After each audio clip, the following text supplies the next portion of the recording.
Zion, I guess the first half, Spencer Rattler seemed to have a lot of success stepping up into the blocking, getting the ball off. Does that kind of fall on you guys' shoulders as an interior defensive lineman, and if so, how do you keep it from happening? Yes, we take very big pride in that.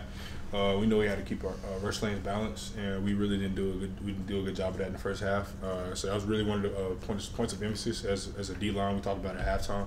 We try to really get that fixed more than anything because we know that they weren't really going to run the ball. So we knew they were going to come out and try to throw it around the yard, and we really from the first half to the second half, I feel like we got that fixed.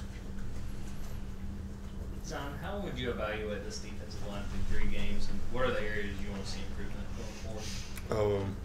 I feel like we're playing really very hard, but at times I feel like we're just existing out there, not really getting a lot of push and getting a lot of pressure. But it's been times that we have hit the quarterback and got back there to him. So I feel like we just got to do it on a more consistent basis.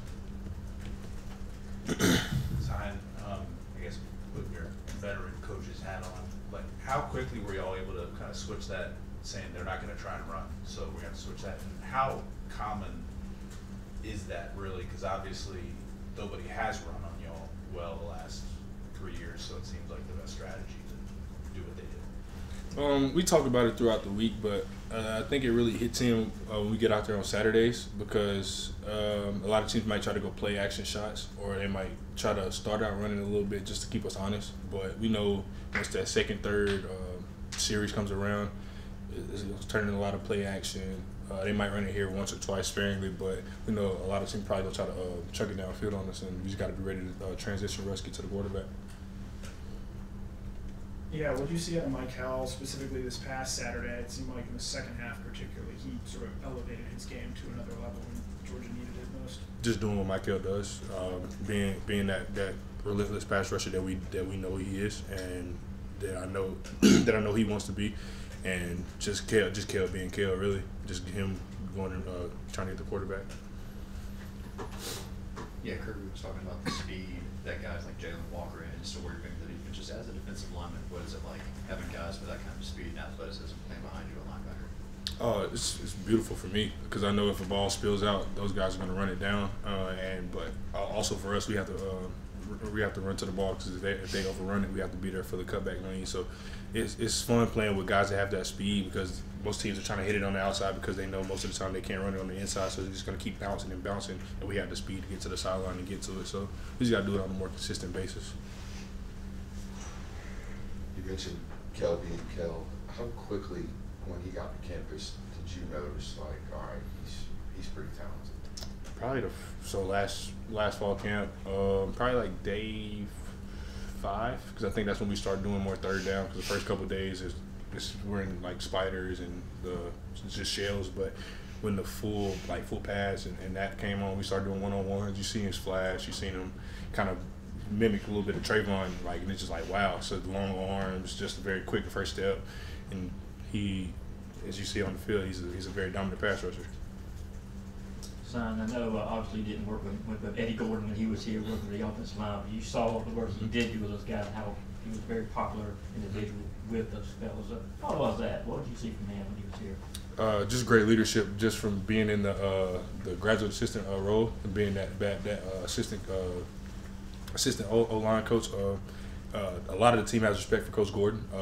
He has done a lot for us and a lot for me, just getting me ready for those scout looks the past 2 years. And I tip my hat to him. I'm glad that he has the job. When I found out we were playing him and he was there, I kind of lit up a little bit. So I'm just glad that he's prospering and doing a great job. How ready is he going to have those guys to play it all? Ready. I can hear him now saying, "Let's go." Just in that little high-pitched voice saying, "Let's go." I can hear it now.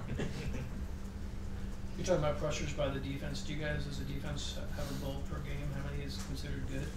As many as we can get. We don't really set out goals. We know a lot of the time goals really don't. Individual goals really don't matter. It's the team goals. Like Michael said probably a couple weeks ago.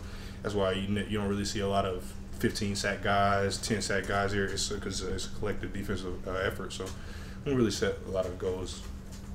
I'm talking about collective goals for the defense, not your individuals for pressures. Just as many as we can get. Yeah, okay. Tom, what have you seen from Warren in the way he's gotten after quarterbacks experience so far and just what he brings to the defensive line? Just that switch. Warren's had it the whole time he's been here. He gets in his ruts sometimes, and like I tell him all the time, like, come on, like I know what you can do. I know the guy that you are. I know who you want to be, and I just kind of like push him to be there and really get to the QB because I know where he wants to get in this next year and a half. So. Have you always been willing to talk to your teammates like that and encourage them, almost critically? And if so, or if not, when did that, change for you? It's just the culture of the defensive line room since I've been here. We've all been able to criticize each other and be able to take it, and because we know it's a culture of men in that room. And once we leave this university, we want to be ready for all walks of life, ready for anything, ready for any kind of coaching, any kind of just anything. So I think it's just like the way our culture is in the defensive line room. Just wondering, do you seek out or do you read like criticism of the team and that kind of stuff, coverage of the team, or do you try to stay insulated from it, like whatever narratives are going on that right now Georgia red zone problems and different things like that, or do you just try to shut all that stuff off? What's your approach to that? When you say coverage, what do you mean, like the no, headlines? what we're writing and what people are saying about the team. Obviously you guys, two-time national champions, so they can't be as good. Here's proof of that, right? It's just going back to that stuff Coach Smart talks about. Don't listen to the rat poison.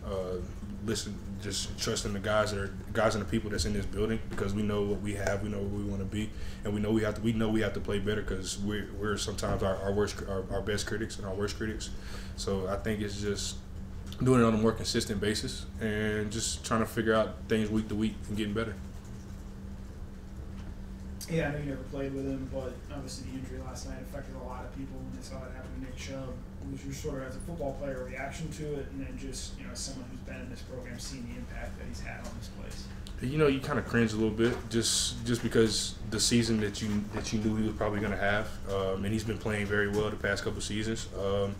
Being their number one back kind of hurts. I never really knew Nick personally, but I seen him on the sidelines when he came back to games, things like that, and it hurt me a little bit. But praying for him, hope he gets back speedy recovery. Coach Smart talked yesterday about wanting to see the defense step up in the red zone, being able to get those stops. What are the keys to that as a defense, and what do you guys need to see improvement on going forward when it comes to the red zone? Just another one thing we always speak about when we get in the red zone, no one in our end zone. That doesn't matter if the first group's out or the rotational guys, no one in our end zone, and we just have to take pride in that from week to week. We know that's kind of where we're falling. Now we're falling off, but that's kind of like where everybody's going to attack us right now, especially when they get down there. So we just got to stand on 10 and really bow our necks and not let people in the end zone.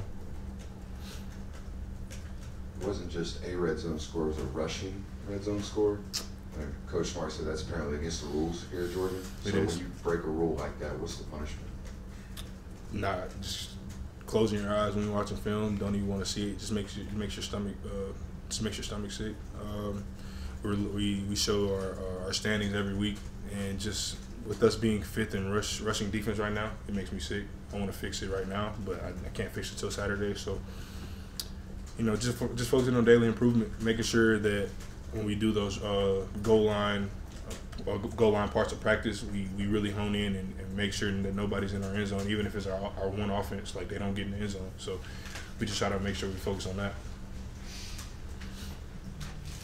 To follow up on that, how is defending the run in the red zone maybe different than it might be towards the middle of the field? It's just the space is a lot tighter. It's not really a threat of shots, maybe play action, but once people get down there, they're going to try to get the big guys in.